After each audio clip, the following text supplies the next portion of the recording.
Sobat RH sekalian, jumpa lagi kita di channel yang keren ini, keren cadas. Ya, sobat RH sekalian, saya sengaja menggunakan mikrofon tidak clip on karena kalau mikrofon ini insya Allah suaranya solid. Tetapi terpaksa kita berbagi mikrofonnya, nggak apa-apa. Karena yang paling penting adalah informasi ini harus tersampaikan secara baik. Saya nanti memperbesar volume suara dan mikrofonnya biar di tamu kita luar biasa, Anton Permana. Assalamualaikum warahmatullahi wabarakatuh, bro. Jadi saudara sekalian, saya sengaja mengundang Anton Permana, seorang yang sangat concern dalam dunia kemiliteran, pengamat TNI dan juga intelijen. Banyak hal yang saya ingin tanyakan. Karena mikrofonnya harus berbagi, jadi saya ingin mengajukan pertanyaan-pertanyaan yang banyak. Pertama, Ton ya, bro, ada laporan utama di majalah Tempo yang bercerita mengindikasikan keterlibatan TNI dalam demo rusuh kemarin. Kenapa kalau ngomong TNI kita tidak setakut kalau ngomong polisi ya? Oke, itu satu. Barangkali Anda punya counter opinion atau counter fakta, saya tidak tahu. Itu satu dulu. Yang kedua, saya ingin bertanya juga mengenai 3 jenderal yang kemudian bersilaturahmi kepada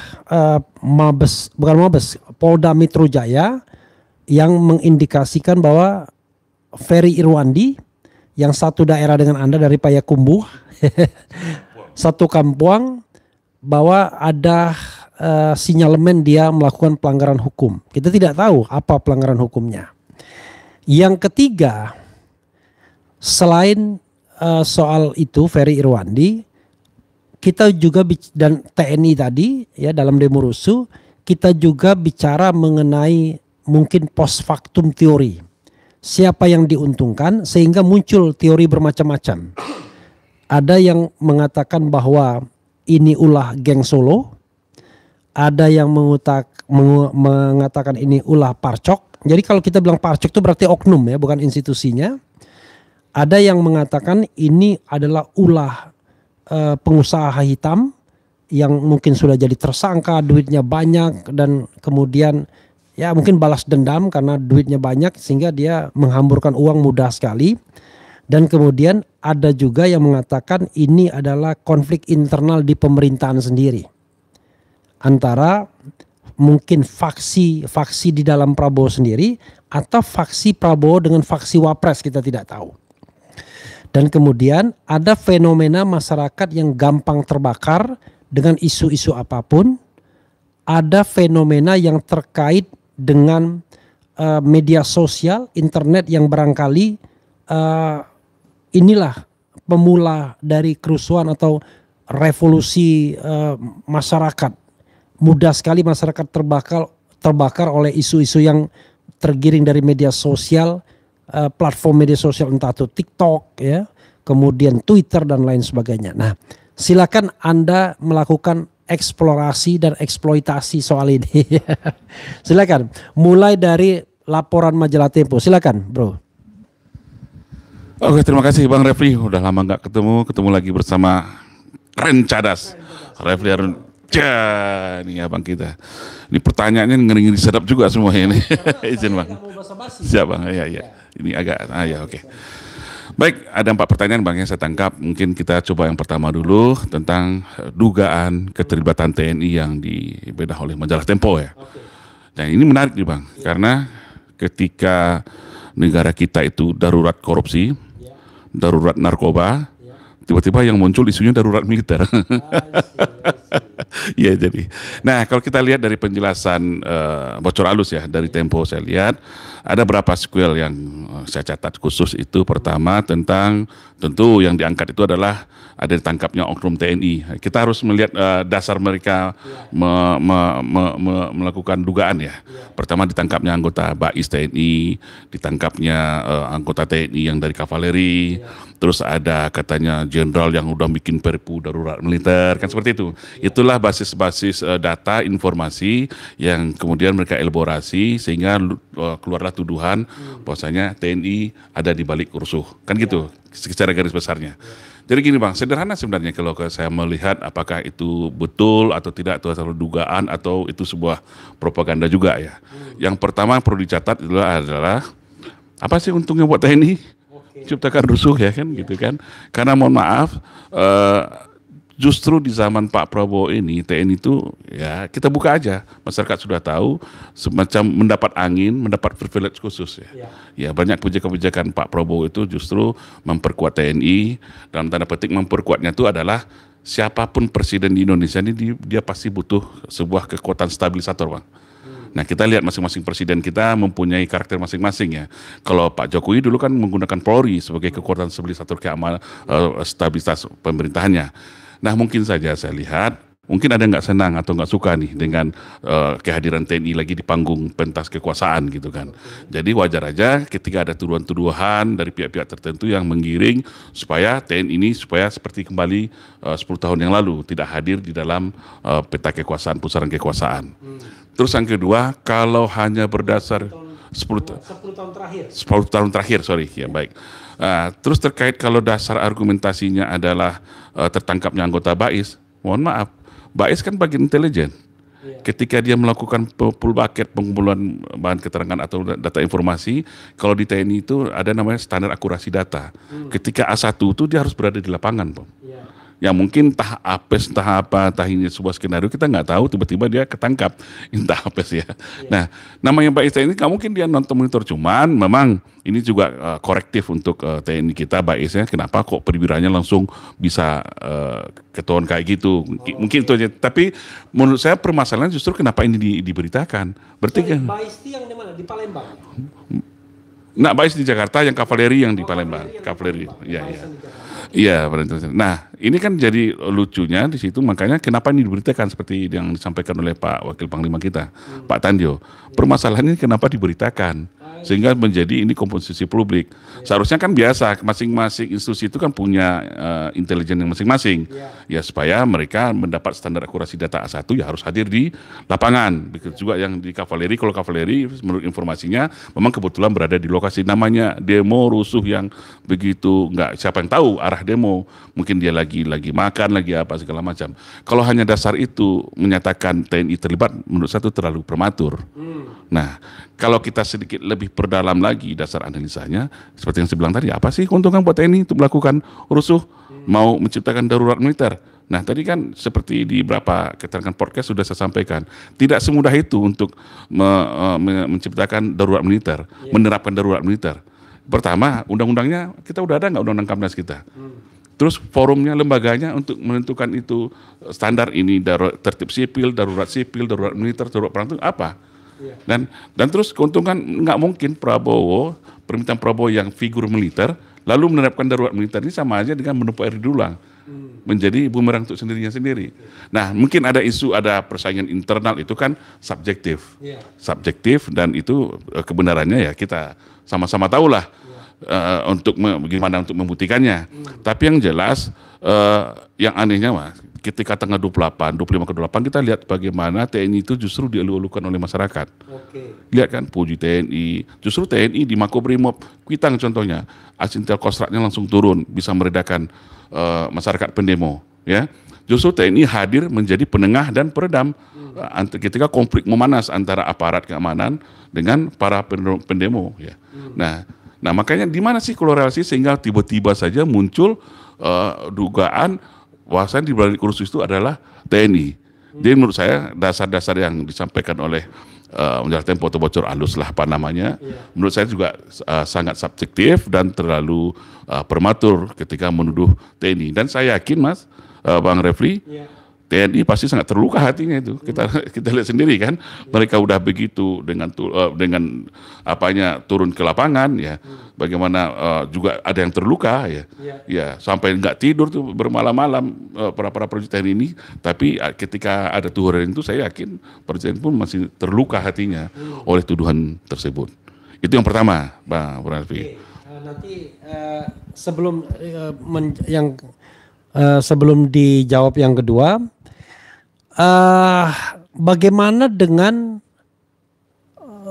sebuah analisis ya yang juga banyak disampaikan orang mengenai konflik internal di TNI. Ada yang mengatakan bahwa, saya terus terang saja, bahwa TNI kita ini adalah TNI yang sebagian kiblatnya masih ke kekuatan atau kekuasaan lama.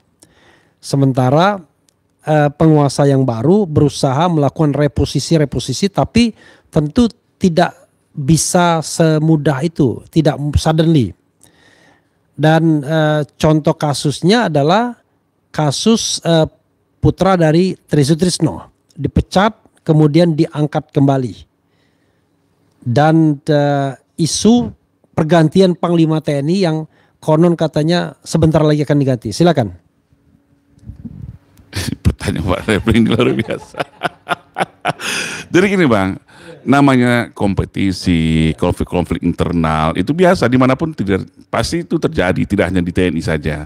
Cuman bedanya TNI itu militer Bang, dia punya disiplin, dia punya doktrin yang secara hierarkis ya, dan apa istilah kita tuh vertikal komando yang sampai sekarang saya lihat dan saya perhatikan itu masih solid terjaga gitu. Ya kalaupun apa, saya tidak akan mungkin seorang prajurit TNI itu akan, karena sudah masuk dalam sumpah prajurit itu Mas, bagaimana loyalitas kepada atasan itu udah masuk salah satu sumpah prajurit TNI itu. Nah jadi dugaan orang silahkan saja, tapi saya lihat sampai sekarang TNI kita masih solid ya, dan apalagi kemarin baru melaksanakan validasi orgas dan juga diukur jadi mengukur TNI itu tidak bisa hanya dari segi subjektif Bang. Ada kualitatif, ada kuantitatif dan kualitatifnya. Lihat saja bagaimana TNI mereformasi dirinya, baru aja di Batu Jajar kemarin pada tanggal 10 Agustus ya, gelar kekuatan yang sangat luar biasa ketika ada peresmian berapa Panglima Komando Kopassus, Panglima Komando Marinir, kan luar biasa TNI kita. Ya TNI kita, dan juga banyak event-event Garuda Asil, dan itu tidak akan bisa sukses kalau tidak ada soliditas di dalam tubuh TNI itu sendiri. Itu menurut pandangan saya. Jadi dugaan ada perpecahan, ada geng Solo, menurut saya juga tidak pasti ada konflik kepentingan di antara internal, itu pasti ada. Tapi sampai mencuat, sampai melangkahi batas-batas profesional seorang TNI, sampai sekarang saat ini saya belum bisa melihat ke sana. Oke, silakan pertanyaan kedua. Pertanyaan kedua yang tentang Ferry Irwandi. Tapi bisa juga dibalik tentang skenario demo tadi. Silakan saja, mana yang lebih dulu? Semuanya menarik semua. Jadi saya jawab dengan sebuah teori Bang. Okay. Jadi ada teori intelijen itu namanya teori ODA, metode ODA. Observasi, orientasi, decision, action. Oke. Kita observasi demo kemarin itu memang tidak, demo kemarin bisa dipastikan itu tidak berdiri sendiri. Okay. Nah, demo kemarin itu banyak ditunggangi oleh kelompok-kelompok yang mempunyai kepentingan dan sasarannya masing-masing. Di podcast sebelum di tempat lain juga sudah saya paparkan. Sebenarnya Bang Refli sudah menyebutkan bagian-bagiannya tadi. Mungkin ada kelompok geng Solo, ada Parcok, ada kelompok mafia hitam, dan ada kelompok-kelompok civil society yang memang murni menyuarakan. Ada juga elit-elit pemerintahan yang merasa tergusur, takut, dia ikut juga bermain. Segala kemungkinan itu bisa terjadi. Cuman secara teori intelijen mengukurnya sederhana aja. Pertama kita observasi dulu. Yang turun di demo kemarin adalah komponennya adalah pertama adalah mahasiswa, kelompok ojol, nah, terus ada anak SMK, buruh juga, walaupun hanya 3,5 jam. Nah, ini berita Kompas TV ini, setengah jam. Terus ada lagi anarko, pasukan-pasukan perusuh. Ya, terus ada kelompok-kelompok lain lagi. Nah, kalau kita lihat observasi dari situ Bang, nah kita sebenarnya bisa men-tracking siapa sih di balik belakang mereka. Tapi ini observasi dulu. Kita berbicara teori, tahapan teori dulu. Setelah kita lihat observasi siapa yang demo, nah kita akan tahu siapa cantolan di atasnya. Terus kita lihat orientasinya. Orientasi di situ siapa yang diuntungkan dan siapa yang dirugikan. Betul nggak? Nah, yang dirugikan otomatis ya legitimasi terhadap permintaan Prabowo dong. Dan juga terhadap bisa juga kepada pejabat-pejabat yang menjabat sekarang, misalnya ganti Kapolri, tentu dari sudut pandang Kapolrinya juga merugikan Pak Kapolrinya gitu. Nah, dari siapa yang diuntungkan, siapa yang dirugikan.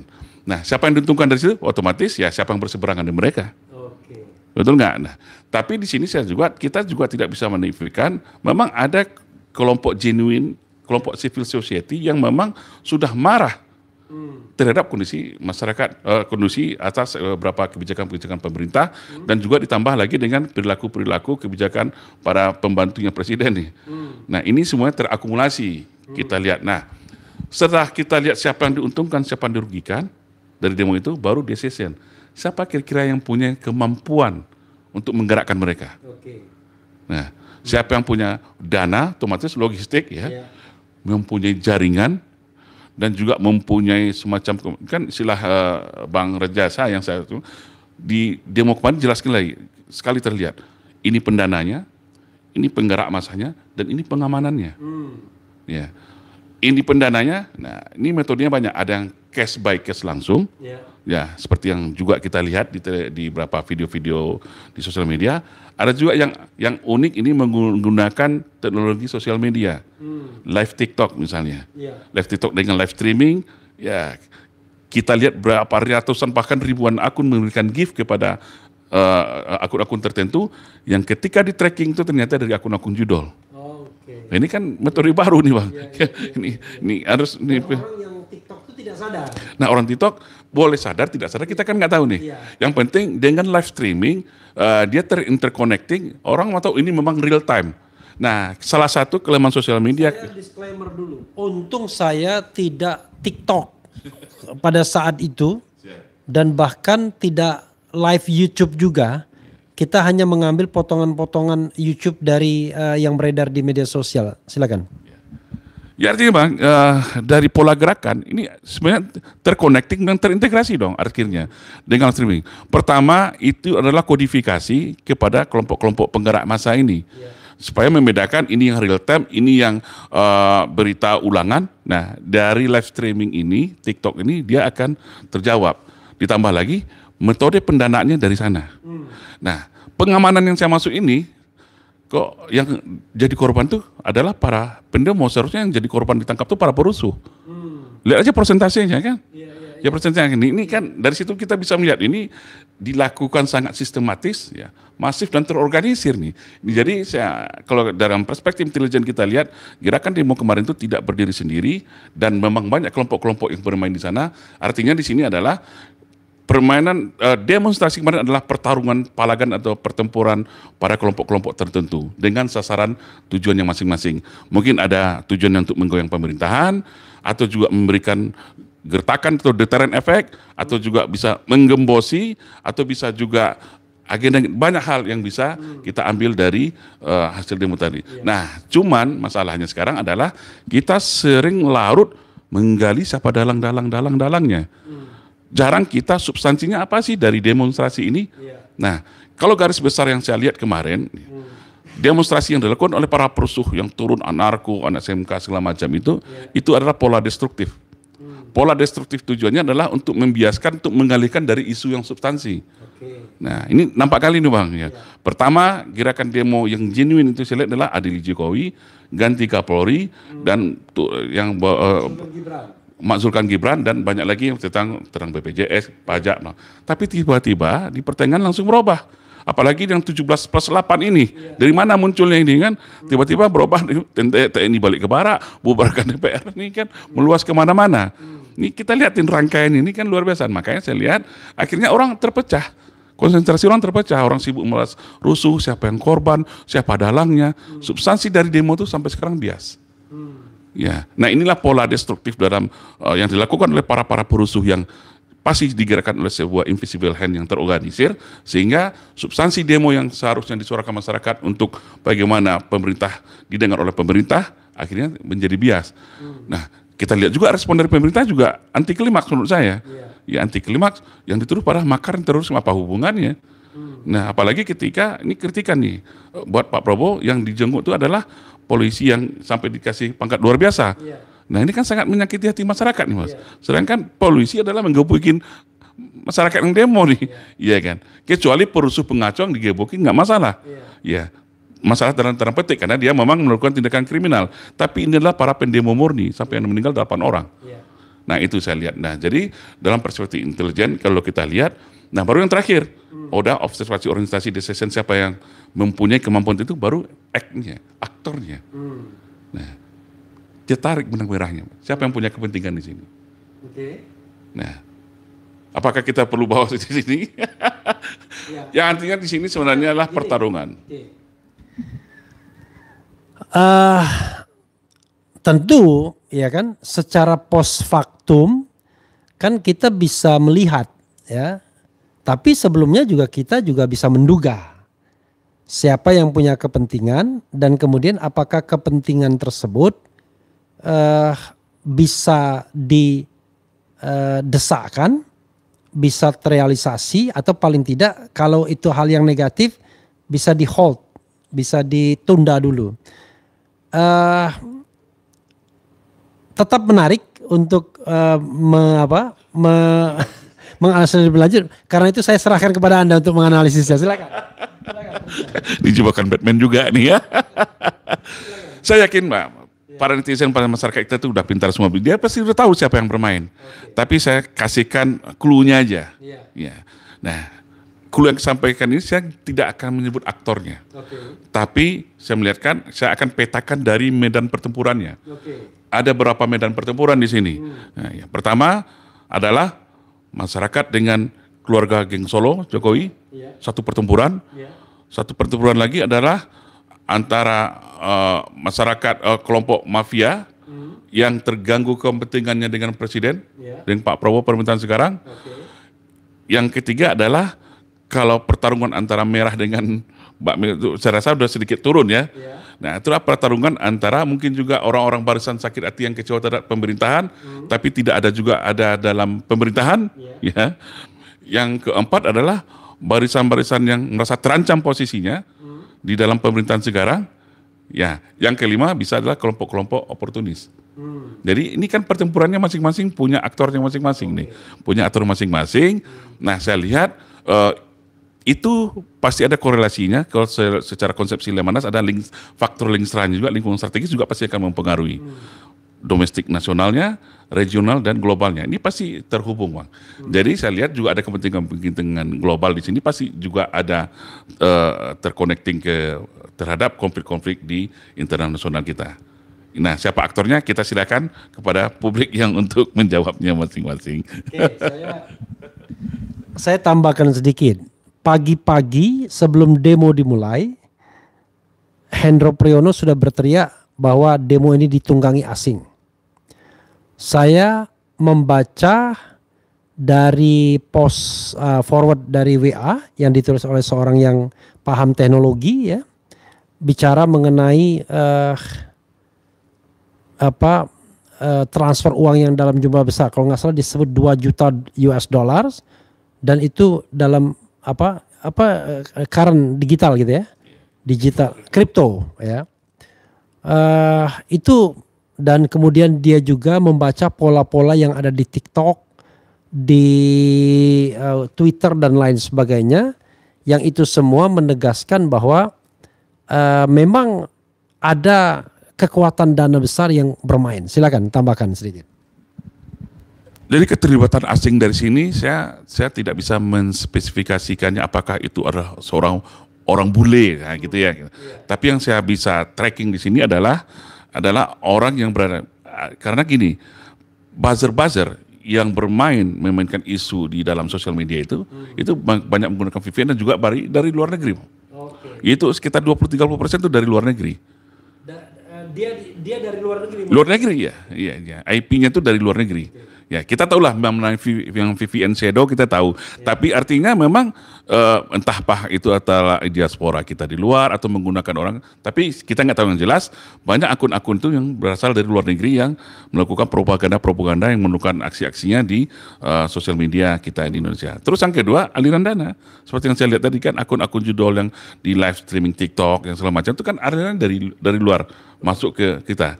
Nah, mungkin saya nggak tahu latar belakang Pak Hendro menyatakan, tapi saya dari aktivitas dari dua hal tadi, maka ada keterlibatan asing di sini dalam bentuk bukan state or non state ya, tapi adalah aktivitasnya yang bisa saya lihat memang ada keterlibatan dari luar Indonesia, yurisdiksi Indonesia yang masuk ke Indonesia. Nah, tentu kita lihat siapa yang terganggu dengan kepentingan pemerintahan sekarang, yang lagi berseberangan pemerintahan sekarang kita tahu.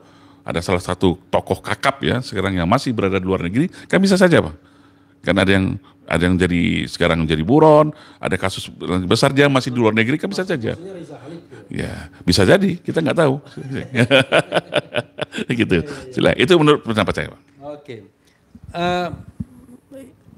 Tiba-tiba ada 3 orang jenderal yang datang ke Polda Metro Jaya dan mengatakan Ferry Irwandi yang selama ini vokal mengatakan bahwa demo ini associated dengan medsos yang terkait dengan geng Solo atau Gibran. Saya lupa bahasa dia, Gibran atau geng Solo atau apa. Tapi intinya ya kesana lah. Tapi tiba-tiba ada 3 TNI, 1 Dan Cyber, kemudian Dan Puspom, kemudian Kapuspen TNI datang ke Polda Metro Jaya. Saya bilang, waduh, kok bisa TNI kemudian melakukan patroli cyber dan mengatakan orang ini punya potensi untuk pidana. Silakan dieksplor lebih dari yang saya harapkan. Jadi ini menarik sebenarnya. Apa yang dilakukan Ferry ini kan mirip-mirip lah dengan apa yang saya lakukan 5 tahun yang lalu. Ya, tapi ketika dulu saya mengkritisi polisi. Ya, kalau Ferry dia mengkritisi TNI. Cuman bedanya kalau saya langsung ditangkap. Nah, kan Bang Refli sendiri yang jadi saksi ahli saya. Langsung ditangkap tanpa bla-bla-bu, langsung dijebloskan di penjara, sidangan sampai 66 kali. Dan alhamdulillah kan tidak ditemukan sesuai ujian kebencian, nggak ada. Tapi kita divonis dengan pasal 15 yang aturannya pun sudah dicabut oleh MK. Ya, perbedaan yang saya sampaikan di sini adalah kalau sekarang TNI lebih sopan saya lihat. Ya, nanti kita kritisi apakah itu tepat atau tidak ya. Ada konversi persnya, kami akan begini, kami bertanya dulu kepada Polda Metro Jaya kan. Sopan banget saya lihat tuh bapak-bapak TNI kita.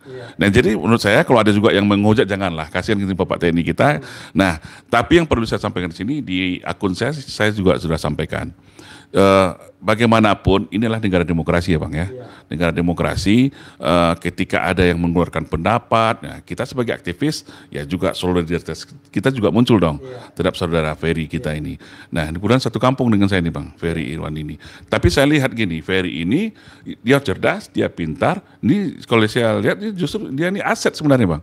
Aset itu bangsa kita. Cuman yang perlu kita introspeksi adalah ketika dia mengkritis TNI. Nah, jadi pertanyaan kita kenapa dia mengkritis TNI? Mungkin gini, persepsi itu kan terbentuk karena input informasi Bang.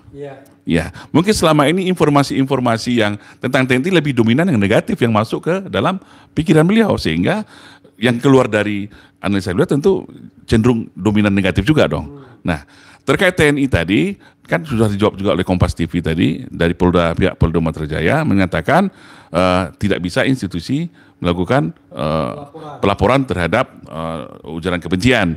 Nah, ini berbeda Bang dengan saya dulu. Kan aturannya masih sama kan? Ya enggak? Saya dulu kan juga mengkritisi Polri tapi nggak ada cerita ditangkap Bang. Nah, menariknya di situ. Nah, pada kesempatan ini yang perlu jadi hal menarik ya. Jadi Ferry Irwandi ini bukan karena dia bicara mengenai akun-akun yang associated terhubung dengan geng Solo, tetapi karena dia bicara tentang TNI dan darurat militer yang kemudian dia mau diadukan atau bagaimana?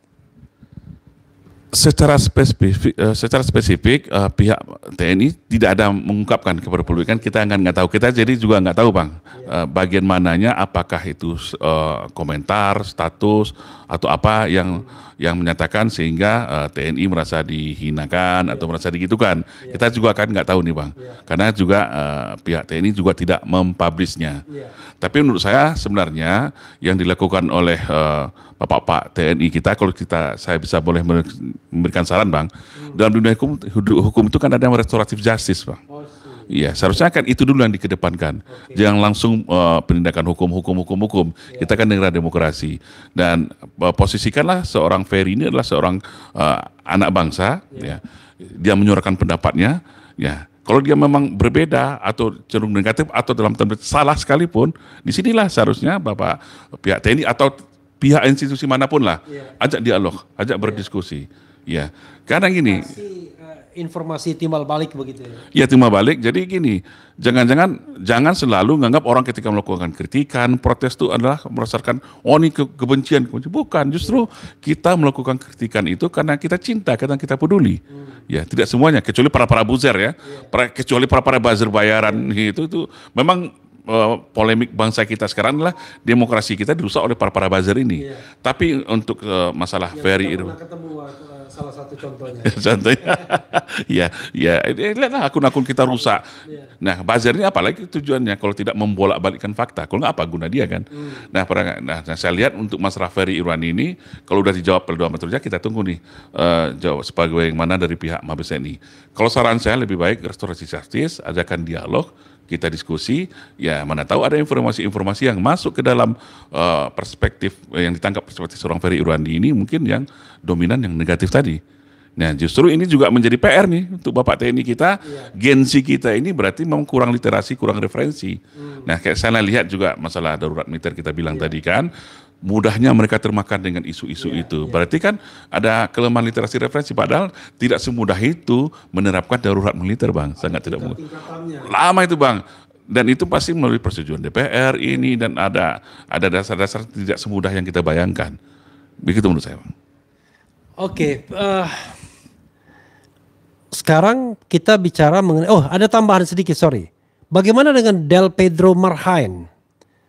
Tiba-tiba anak muda yang baru lulus S1, 2, atau 3 tahun yang lalu yang pernah menantang Ade Armando debat itu ditangkap juga.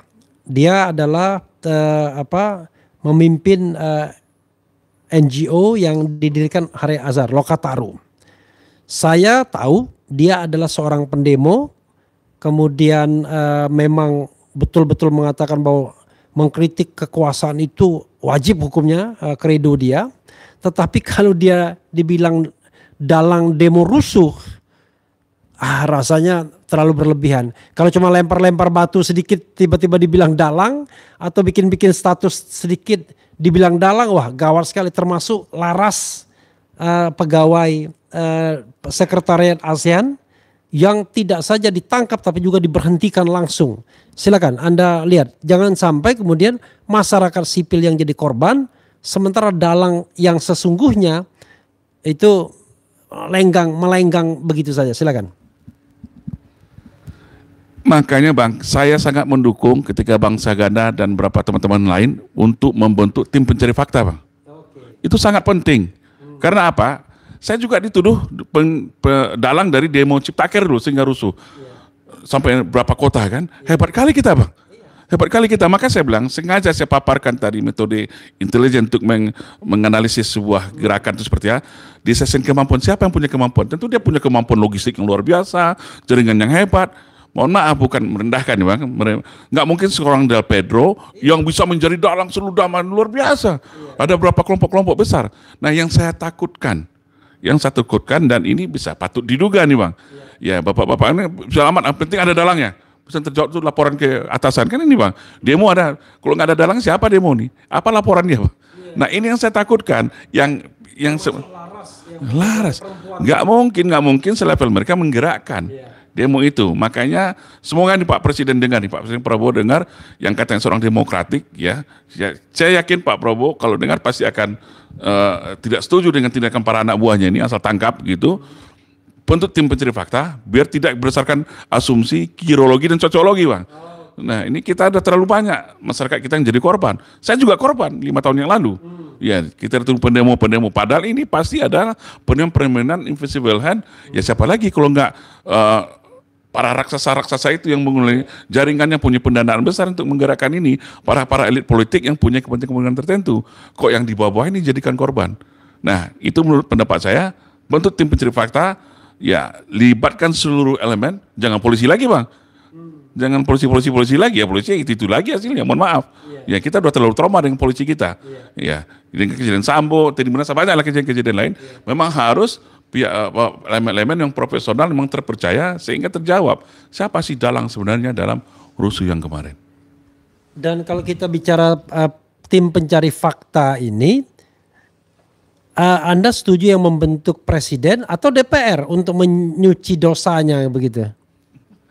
Kan bisa dua-duanya. Ya menurut saya harus presiden. Ya, harus presiden, Bang.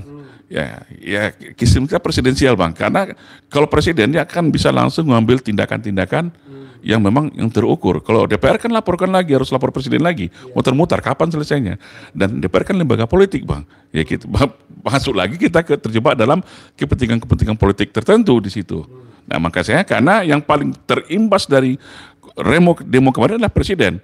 Jadi presiden di sini harus juga menjawab kepada dunia internasional supaya ada kepercayaan dunia internasional yang kita lagi disorot nih, Bang, tentang pendidikan demokrasi kita, tentang represif kita, ya jangan asal tuduh.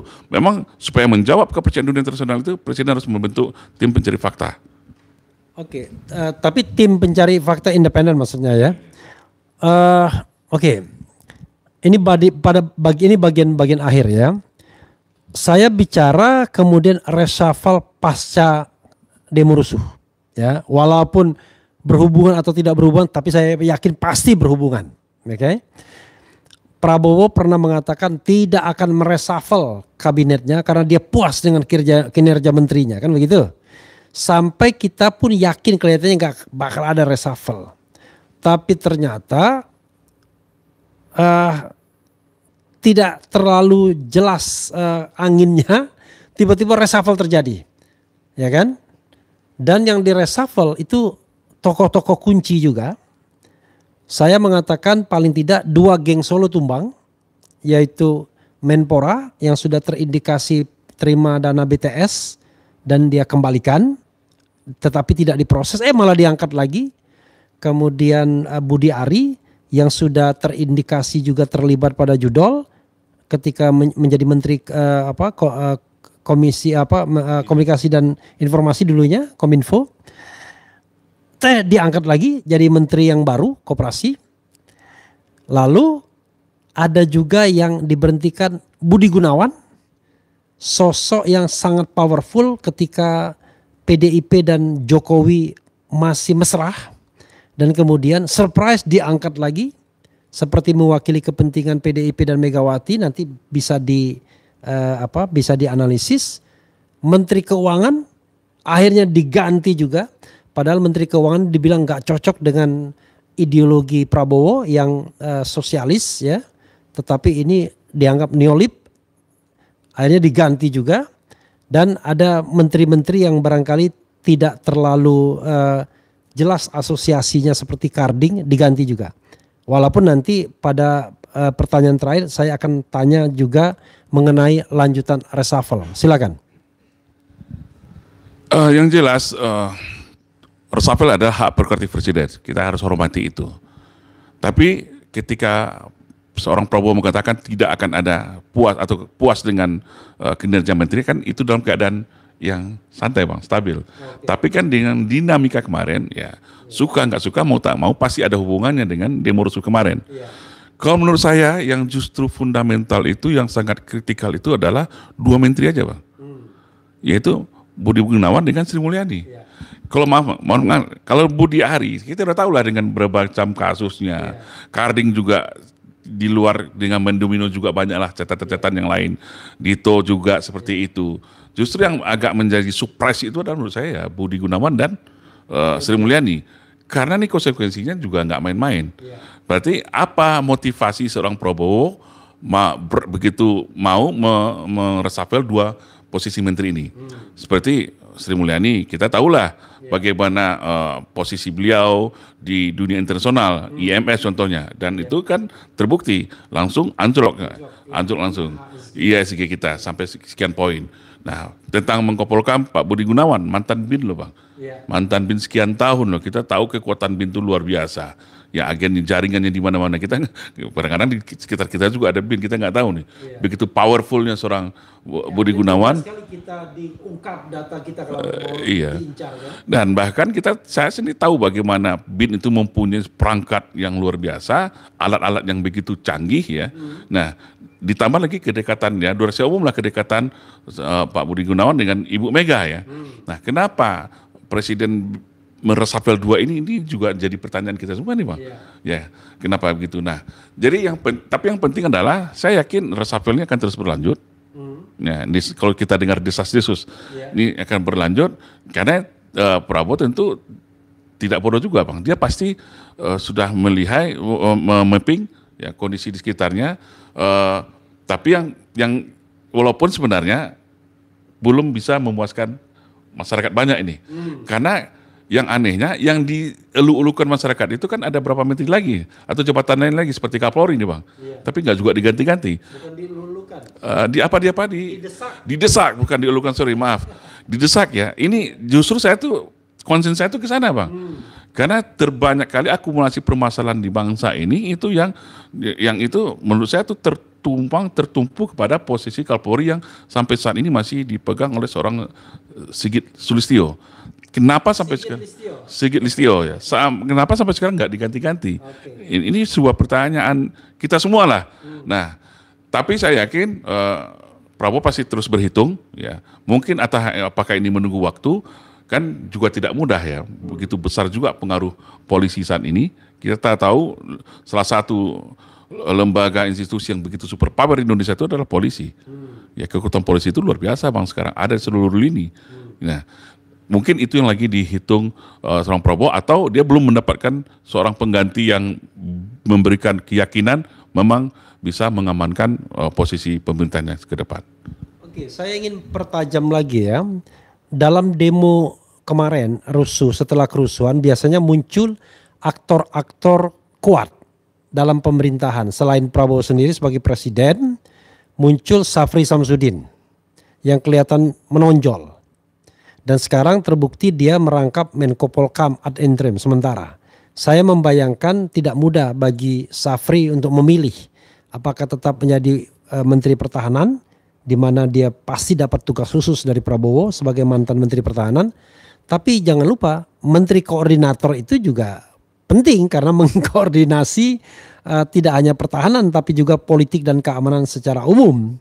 Seperti halnya Mahfud MD sangat berperan sekali kan, termasuk membubarkan FPI.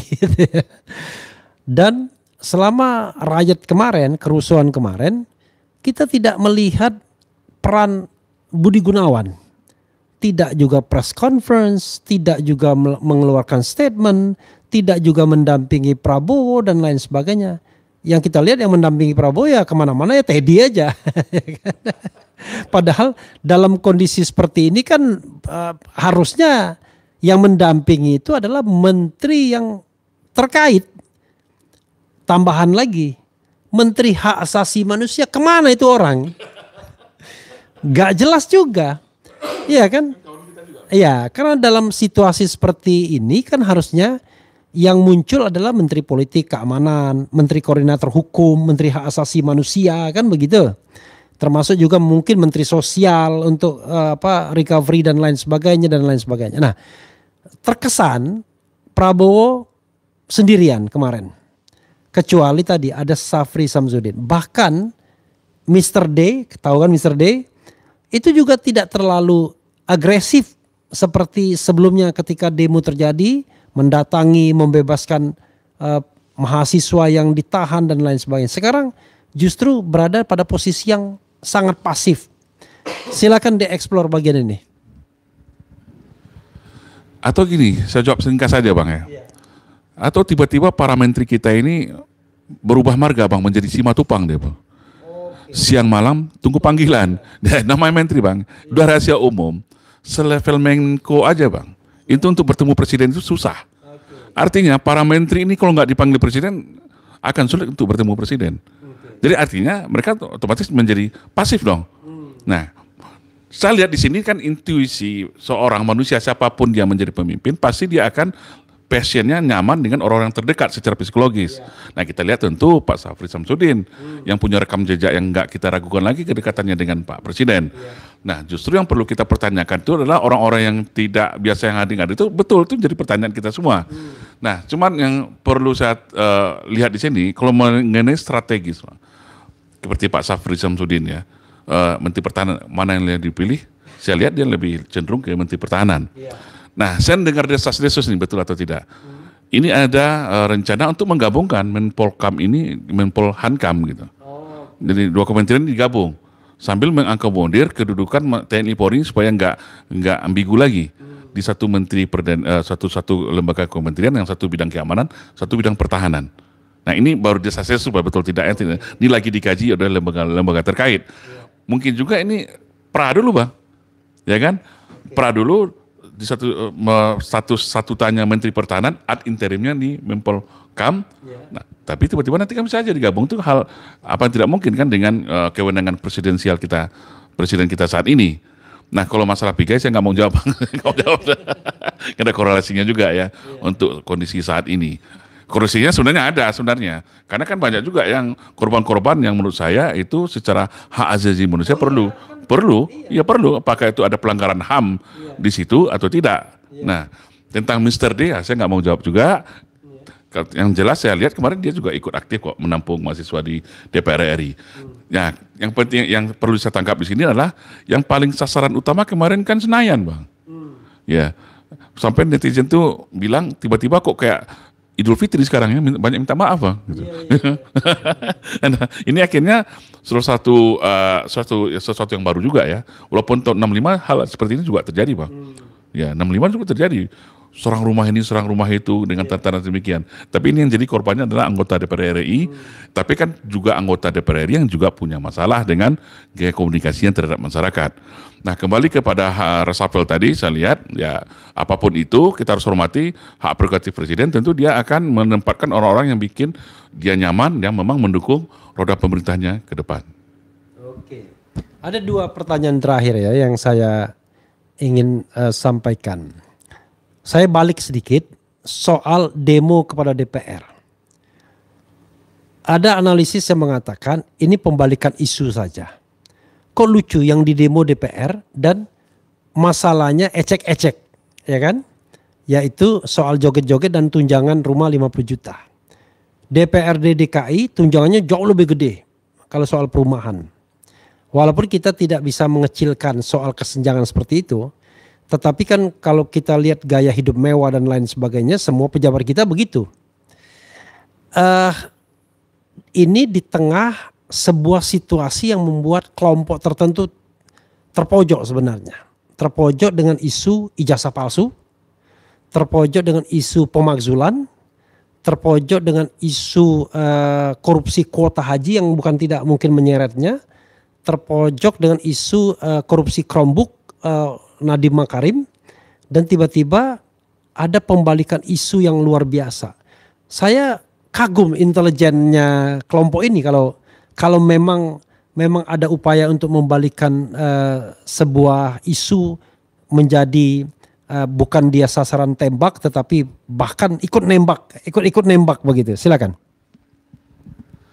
Yang jelas perbedaan yang paling substansi dalam demo kemarin bang, yang tadi lupa saya sampaikan adalah operasi garis belakang dari aparat hukum itu boleh dikatakan nggak seperti kita dulu bang. Paham maksudnya ya? Kalau dulu bang, kita belum bergerak aja udah datang dia bang. Iya kan? Udah datang, entah dari mana dia tahu. Iya di marking ini.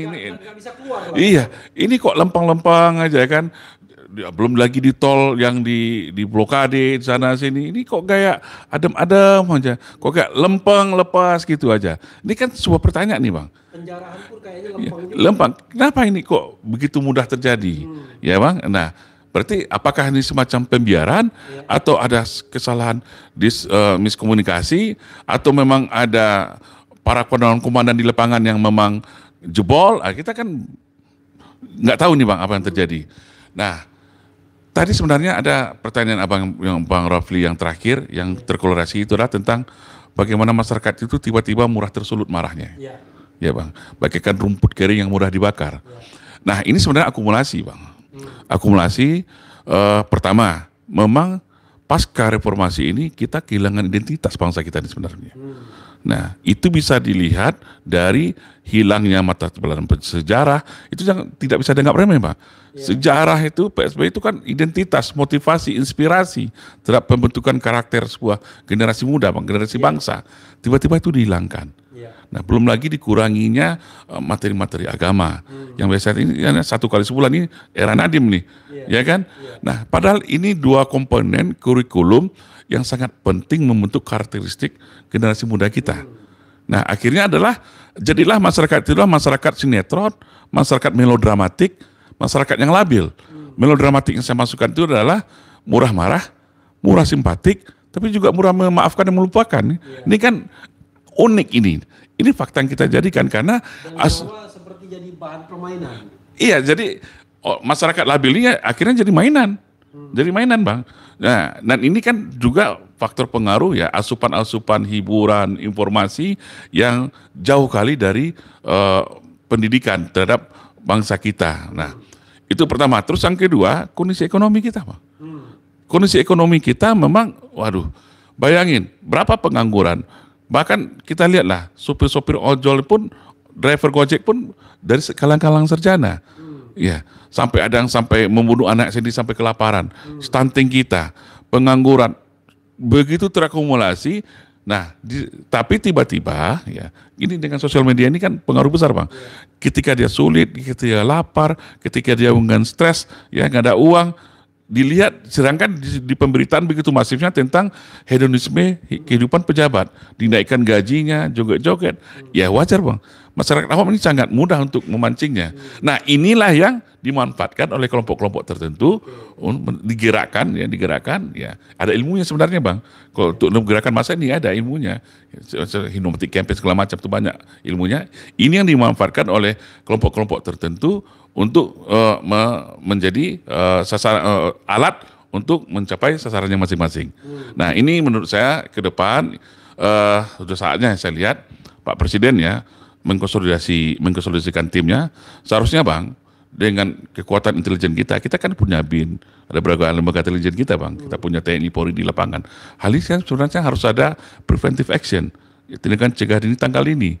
Ini kok jebol aja di zaman Prabowo ini Bang, menurut saya.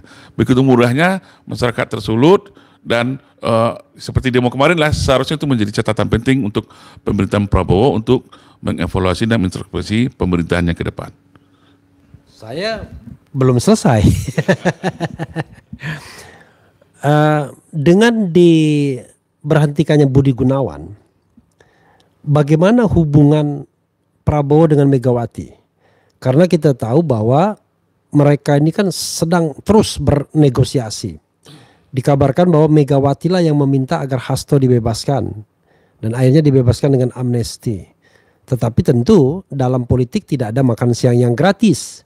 Tapi tiba-tiba di tengah upaya untuk menarik PDIP, justru Budi Gunawan dalam tanda kutip orang kesayangan Megawati ya, selama 10 tahun masa pemerintahan Jokowi itu justru diberhentikan. Menarik. Silakan. Ada dua hal menarik sebenarnya. Di satu sisi Pak Budi Gunawan tadi diberhentikan, tapi kita harus ingat ketika Presiden melakukan konferensi, siapa yang berdiri samping kiri Pak Presiden? Megawati kan, ini juga menarik nih. Ya, sebuah partai besar yang berada di luar pemerintahan tapi berdiri di samping Pak Presiden kita, Pak Prabowo. Wakil Presiden nggak ada. Nah itu jadi pertanyaan, kenapa wakil presidennya nggak ada? Nah ini mungkin pakai ini salah satu teknik balancing of power. Ini kan dalam metode politik itu ada balancing of power, menjaga keseimbangan politik yang dilakukan oleh Prabowo. Tapi saya yakin Pak Prabowo dengan Megawati punya hubungan yang spesial menurut saya. Mereka sudah dekat dari lama dan mungkin saya yakin Pak Pak Prabowo untuk memberhentikan Pak Budi Gunawan pasti sudah melakukan komunikasi dengan Bu Mega. Dan saya yakin juga sudah ada berganding-berganding tertentu. Kita kan nggak tahu Bang. Karena apa? Budaya politik kita itu adalah budaya kompromi Bang. Ini kita harus paham ini. Ya, politik kita itu adalah politik kompromi. Nah ini mungkin sudah terjadi, tapi kan nggak mungkin ini dibuka ke publik. Nah kalau nggak pasti udah teriak gitu. PDIP kan, Bu Mega pasti udah teriak. Nah apa bergeningnya kita tunggu aja, kita jawab aja. Nah saya yakin, yang jelas Bu Mega kan seperti yang pernah disampaikan, walaupun dia tidak berada dalam pemerintahan, tapi dia tetap mendukung pemerintahan Prabowo, tapi tetap menjalankan fungsinya sebagai lembaga yang mengawasi pemerintahan Prabowo. Pertanyaannya adalah siapa bilang Megawati tidak di pemerintahan? Karena dia masih ketua Dewan Pengarah BRIN dan ketua Dewan Pengarah BPIP. Yang gajinya itu ratusan juta juga ya, lebih dari 100 juta waktu BPIP. Jadi aneh sekali kalau dia bilang dia tidak masuk dalam pemerintahan, karena itu jabatan yang tinggi juga itu. Karena di dalam BRIN itu kan ex officio ada Menteri Keuangan dan lain sebagainya. Jadi dan konon jabatan itu tetap stay di Megawati, tidak dicopot dari Megawati. Jadi terakhir ya, ini betul-betul terakhir. Anda adalah seorang presiden yang mau melakukan reshuffle kabinet. Kalau Anda memang dalam posisi itu, tolong Anda kemudian dengan agak berani ganti si A dengan si B. Menurut Anda siapa-siapa saja yang seharusnya pantas di Republik ini untuk menduduki posisi yang barangkali tidak kurang tepat ya, diduduki orang yang sekarang menjabat. Siapapun, you take everybody lah, terserah, silakan. Saya tidak bisa menyebutkan nama. Kalau jabatan saya bisa. Jadi seorang presiden itu belum bisa dikatakan seorang presiden sebelum dia memegang penuh. Pertama tentu otomatis Panglima TNI, Kapolri, Menteri Keuangan, Menteri Dalam Negeri, Menteri Pertahanan, Menteri Luar Negeri. Itu yang paling ya, Jaksa Agung. Ya, KPK sekarang juga. Ya, kalau perlu sampai Mahkamah Agung kalau perlu. Tapi tidak di luar rumpun itulah ya. Tapi yang jelas menurut saya belum seorang presiden dan BIN. Maaf. BIN. Nah, sebelum seorang presiden, saya pernah menyatakan ada 14 jabatan dulu ya. Ya, 14 jabatan, kalau seorang presiden ingin stabilitas itu memang dia pegang. 14 itu jabatan formal, dan ada 5 lagi jabatan non formal. Ketika itu nggak salah, jabatan non formal tentu ada berapa posisi ormas, itu penting Bang. Ormas dan juga kalau perlu gubernur BI, kayak gitu. Nah, ada berapa lagi yang menurut saya itu memang harus orang yang profesional dan loyalitasnya harus tegak lurus kepada presiden. Nah, saya tidak bisa sebut nama Bang. Oke. Jadi dari jabatan-jabatan itu menurut Anda yang sudah bisa dipegang oleh presiden jabatan mana saja yang sekarang fully under control the president? Saya lihat masih 50-50. Masih 50-50. Saya bisa tidak bisa secara spesifik. Kawan-kawan kita semua Bang, janganlah. Bapak itu kawan-kawan kita semua Bang. 50-50. Ya mungkin dan 60%, 40% lah. 60%, 40% lah. Dari 60% yang sudah dipegang. 40% masih belum. Sudah bertahap Bang, bertahap Bang. Karena walaupun bagaimana, Pak Presiden masih, saya lihat masih pekuh pada Bapak yang satu itu. Pekuh ya. Pekuh ini, abang di Jogja udah lama, saya ke orang Sumatera nggak biasa. Dengan Bapak yang satu itu Bang. Oh iya, oke. Bapak yang satu itu kok nggak pernah kita sebut dari tadi ya? Tadi geng Solo kan? Oh geng Solo ya. Oh Pak Jokowi maksudnya. Iya. Oh gitu ya, terima kasih. Jadi saudara sekalian ya, itulah yang menyebabkan Refli Harun itu selalu ingin menjaga jarak dengan kekuasaan. Karena kalau kita terlalu dekat dengan kekuasaan, maka ada rasa nggak enak kalau kita mengkritik dengan menyebut nama. Tetapi termul ya kan, para buzzer mengatakan kita ini orang yang nggak laku. Jadi sobat era sekalian, itu perbincangan yang menarik. Tetapi sebelum saya tutup, saya ingin memberikan kesempatan closing statement kepada Bro Anton Permana. Silakan apa yang ingin Anda sampaikan sebagai sebuah closing statement. Oke, terima kasih Bang Levi. Yang perlu saya sampaikan di sini adalah tidak mudah untuk memimpin Indonesia nih Bang. Negara yang begitu besar, ya, penduduk kita hampir 300 juta, 17.000 pulau, dengan itu luas wilayahnya sekian juta kilometer. Ya, apalagi yang paling parah lagi adalah 10 tahun terakhir ini kerusakan negara kita ini hampir di seluruh lini Bang. Ini kasihan kita dengan Pak Prabowo kita ini Bang. Ya, saya pernah menganalogikan Pak Prabowo ini ibarat memimpin sebuah kapal besar. Nah, sekarang ini sedang terjadi kebakaran, korsleting, kerusakan di mana-mana. Dia tahu itu dilakukan oleh sabotase orang-orang tertentu, alias ordal maksudnya. Pasti orang dalam sendiri. Nah, dia harus memilih memadamkan api dulu atau mencari pelakunya. Nah, ini kan dinamika dilematisnya di situ Bang. Kalau dia sibuk mencari pelakunya, ya ini kapal ini bisa tenggelam. Nah, analogi yang saya lihat Pak Prabowo itu lagi melakukan itu. Secara bertahap, ya nggak bisa simsalabim dalam waktu 10 bulan. Butuh waktu yang lama karena kerusakan kita itu hampir seluruh lini. Kalau bisa saya sampaikan itu dalam konsep Milenial itu ada Astagatra namanya Bang. Trigatra itu dan Pancagatra. Secara ideologi kita nggak jelas nih. Ya, katanya Pancasila tapi sangat liberalisme kan. Ekonomi kita lebih liberal lagi. Ya, kapitalistiknya gitu kan. Nah, secara penegakan hukum, sosial budaya, anak-anak muda kita lebih tahu dengan K-pop daripada bangsa sendiri. Penegakan hukum kita lihat sendiri. Ya, siapa yang belum juga ditangkap itu? Sylvester. Bandingkan dengan Charlie perlakuannya hukumnya kan. Ya, nah, Charlie Chandra ya, secara ekonomi, secara sumber kekayaan alam kita lihat siapa yang menguasai, semuanya kita punya, tapi semuanya bukan punya kita. Secara geografis nggak jelas nih penyebaran pesisir utara Jawa kita sudah dikuasai oleh siapa, ya kan? Secara demografis seharusnya kita menikmati bonus demografi, tapi lihatlah nasib para generasi muda kita saat ini. Jadi sangat banyak yang harus diperbaiki oleh Pak Prabowo ke depan. Ya, betul kata Bang Jumur kemarin, seharusnya dia menjadi presiden yang ke-7, tapi akhirnya dia menjadi presiden ke-8. Akhirnya beliaulah yang akhirnya memikul seluruh beban kerusakan, mencuci piring, tidak hanya cuci piring, sampai rumah-rumah, sampai toiletnya pun dicuci piring. Kasihan dengan Pak Prabowo. Maka saya kepada masyarakat, kita tidak ada pilihan lain. Ya, mari kita dukung Pak Prabowo, ya, dukung beliau, ya, bagaimana dia menyelesaikan pemerintahan ini sampai 5 tahun ke depan dan bisa melakukan perubahan. Karena saya lihat dari niat baik, ya, kita lihat niat baik, tapi tentu juga kita minta ke Pak Prabowo juga legowo, berlapang dada, menerima segala masukan, tidak terkooptasi hanya dari informasi dari kelompok-kelompok tertentu. Mungkin di situ aja saya lihat nih Pak Prabowo nih ke depan rangkul semuanya. Tidak ada nih orang anak abah ini ada. Ini negara kita tidak akan maju tanpa persatuan dan kesatuan. Itu dari saya Pak Murski. Oke, sobat era sekalian, tidak terasa ya perbincangan kita berlangsung mungkin lebih dari 1 jam. Oh benar tuh, saya selalu ada sinyal ya. Begitu 1 jam itu udah mau benar lebih dari 1 jam 1 menit ya.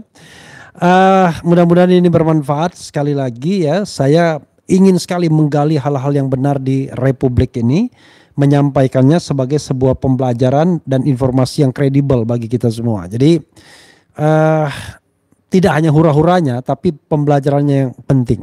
Nanti kita akan saksikan drama-drama reshuffle berikutnya, bagaimana Prabowo Subianto itu menjadi presiden yang sesungguhnya, tidak hanya memadamkan api di kapal besar tersebut, tapi juga menangkap dalang-dalang atau pelaku-pelakunya. Jadi banditnya ditangkap, bandarnya ditangkap, badut-badutnya dinasehati lah kalau badutnya. Karena badut itu ya cuma lucu-lucu aja ya. Ya itu saja saudara sekalian. Wassalamualaikum warahmatullahi wabarakatuh. Keren cadas.